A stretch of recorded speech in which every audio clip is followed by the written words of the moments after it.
6:48 de la mañana, es momento de nuestra primera entrevista del día. Vamos a conversar con Carlos Prosperi, él es diputado de la Asamblea Nacional, miembro de la Comisión de Política Exterior, Soberanía e Integración.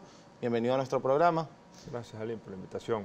Vamos a hablar un poco sobre cómo está funcionando hoy la oposición, la designación de algunos miembros del gabinete, o nombrado gabinete por el presidente de la Asamblea Nacional, Juan Guaidó.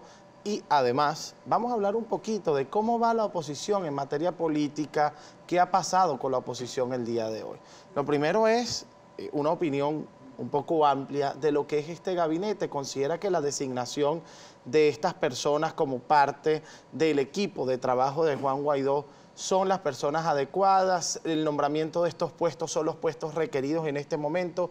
¿Por qué no se hizo antes? Porque se dedicaron a nombrar a quienes serían representantes diplomáticos de Venezuela y no a quienes serían ministros del país, sino hasta este momento.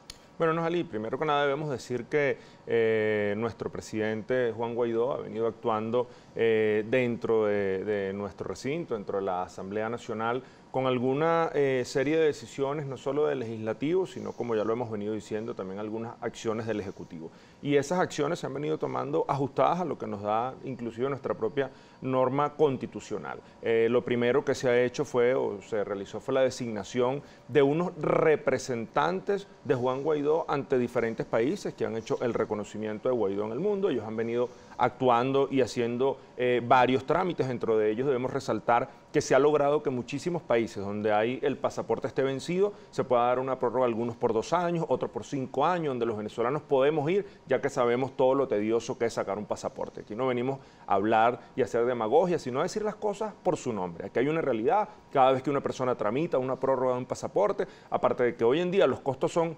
extremadamente elevados, es imposible que lleguen a tiempo. Cuando uno solicita un pasaporte nuevo o por primera vez, inmediatamente que ya lo envían, que va a tal oficina, y eso ha sido algo bien complicado y complejo para los venezolanos. Diputado, pero ¿qué resuelve el nombramiento de un cónsul, por ejemplo, por parte de Juan Guaidó, si no es un hecho administrativo, es un hecho netamente político? Bueno, administrativamente ellos no tienen la potestad dentro del SAIME o dentro de la Cancillería o el ministerio que rija el tema de los pasaportes para ellos poder administrativamente en Venezuela. Pero en esos otros países reconocen son a esos representantes diplomáticos. Ahí no hay otro representante de otro gobierno. O sea, se gobierna, y esos representantes... Pero se gobierna para los venezolanos en el exterior. Claro que se gobierna para los venezolanos en el exterior. Pero para los acá no. Para los venezolanos en el exterior se buscan las soluciones a esos problemas que te estoy diciendo. Hay muchísimos venezolanos que están en una situación fuera de nuestro país, que han tenido que irse de Venezuela por las razones que todos conocemos, que además eso está cerca de 4 millones de venezolanos que han abandonado nuestro país y que hoy en día están sin ningún apoyo. Bueno, esos representantes del presidente Juan Guaidó han avanzado en cada una de esas áreas y han buscado una solución a esas personas que están ahí. Y fíjate, Alin, es importante decir que después de eso se avanzó en el resguardo de empresas del Estado, en el resguardo de Citgo, por ejemplo, en el resguardo de Monómeros, en el resguardo de Ninas, en el resguardo de Lunasa, de empresas que se habían utilizado para hacer proselitismo político. Y yo creo que ya basta de agarrar el dinero de todos los venezolanos para un determinado sector partidista. Debemos decir que el último anuncio que hizo nuestro presidente Juan Guaidó fue justamente el de los representantes de Juan Guaidó ante cada uno de estas instituciones. Un comisionado de la presidencia para asuntos internacionales, un comisionado de la presidencia para la finanza, un comisionado de la presidencia para empresas recuperadas del Estado, y así sucesivamente una designación de 5 personas que han empezado desde ya a hacer un trabajo. Entre ellas Leopoldo López, al que se le da un cargo dentro del centro de gobierno, ¿ok? Y yo quisiera que usted, como diputado, me describiera, por ejemplo, ese cargo. Bueno, mira, el cargo vendría siendo, porque acuérdate que esa fue una decisión más de ejecutivo, por eso no pasó por el legislativo, por eso no fue aprobado dentro de la Asamblea Nacional. Debemos recalcar y separar y diferenciar esto también. Ese cargo que está ejerciendo hoy Leopoldo López viene a ser como una especie de ministro de la Secretaría de la Presidencia. Es lo que él está más o menos haciendo. Hay gente que especulaba, bueno, que ya hubo unas declaraciones de altos funcionarios del gobierno de los Estados Unidos, donde Guaidó no podía ser candidato, y entonces, bueno, ¿qué pasa el vicepresidente? No, no es ningún vicepresidente, es un cargo donde él está al frente de cada una de estas personas y llevar una coordinación con las personas que fueron designadas. Claro. ¿Qué pasó con el mantra de la oposición, diputado? Cese de la usurpación, gobierno de transición y elecciones libres. ¿Fracasó? No, no ha fracasado. Estamos en eso, estamos avanzando. Hoy en día nos siguen reconociendo países. Dígame cuál se ha cumplido. Mira, se ha cumplido el tema de lo que hemos venido diciendo, que hay que llegar a un cese de la usurpación y hemos continuado trabajando en esta área. Y fíjate, cuando nosotros hablamos del cese de la usurpación, gobierno de transición, elecciones libres, tenemos que decir que en cada área se ha avanzado. Ejemplo, en el cese de la usurpación, la Operación Libertad, aquí los diputados han seguido recorriendo el país, llevando un mensaje de la realidad de lo que se está viviendo en Venezuela. Bueno, el resultado no se va a ver de la noche a la mañana, el resultado se sigue avanzando poco a poco. Pero la revolución del siglo XXI tiene casi 21 años construyéndose. ¿Cuánto vamos a esperar para que se construya el mantra? Pero ellos también tuvieron muchísimos años conspirando y dando golpes de Estado para llegar al poder. Sí, pero ¿qué estamos haciendo? Imitando patrones de tardanza para construir no estamos sistemas. imitando a nadie, no estamos imitando a nadie, nosotros estamos avanzando en eso. Cuando aquí hemos hablado de un gobierno de transición, aquí está lo que se ha venido trabajando a través del Plan País, donde se ha ido avanzando y recorriendo Venezuela, viendo cuál es la realidad de lo que hay en cada uno de esos lugares. Y cuando hemos hablado de unas elecciones libres, aquí lo ha dicho nuestro segundo vicepresidente de la Asamblea Nacional, Stalin González,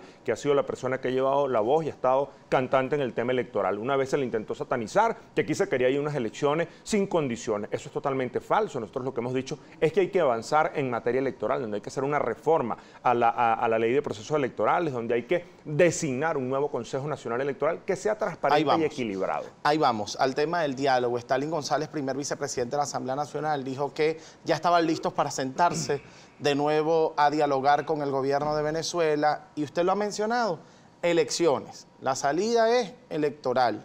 Se ha hablado en reiteradas ocasiones de elecciones, de un nuevo Consejo Nacional Electoral, pero ¿cuándo se habla del hambre de los venezolanos, por ejemplo, en estas mesas de negociación? ¿O cuándo se hacen exhortos a corto plazo al gobierno nacional? Porque unas elecciones pudieran ser algo que tarden en consolidarse 3 años, 4 años, 1 año, 6 meses, pero mientras tanto el venezolano está sufriendo ciertas calamidades que también la Asamblea Nacional, como cargos electos, tiene cierta responsabilidad de atender, y sobre todo en una mesa de diálogo con el gobierno. ¿Qué exhortos se está haciendo a corto plazo al gobierno nacional? Porque hablar de elecciones es algo bastante, pues quizás subjetivo, porque no sabemos cuál es el deadline de estas elecciones, pero mientras tanto hay que atender la realidad social del país. ¿Qué se está haciendo en el marco de estas conversaciones? Mira, desde el gobierno o desde Nicolás Maduro, de los que están sentados ahí en Miraflores, vemos que no han hecho absolutamente nada, sino políticas económicas que lo que nos han llevado es a empeorar la crisis que atravesamos hoy los venezolanos, como por ejemplo el salario mínimo, Jalín. Ahorita yo venía revisando algo y es impresionante que hoy en día un venezolano solo gane el salario mínimo $2.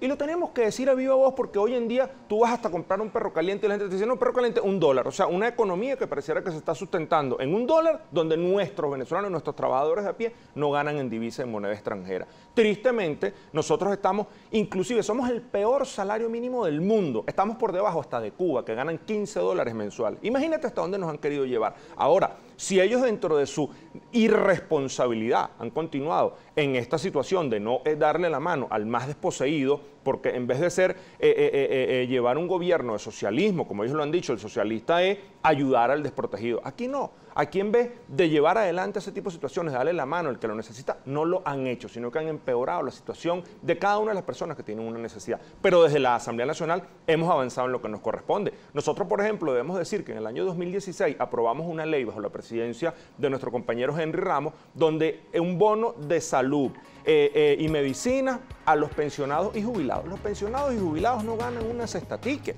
Los pensionados y jubilados solo ganan 40.000 bolívares mensuales. Y nosotros buscamos en ese momento una mejoría donde inclusive el Tribunal Supremo de Justicia manifestó que era totalmente legal esta ley, que tenía que entrar en vigencia, que había que buscar la viabilidad económica, y Nicolás Maduro le dio la espalda. Tenemos que irnos a un corte, pero luego de presentar esta realidad social tan difícil, yo quiero que en la próxima parte usted me conteste en qué contribuye el embargo de los Estados Unidos a esta realidad. Nos vamos al corte y venimos con más.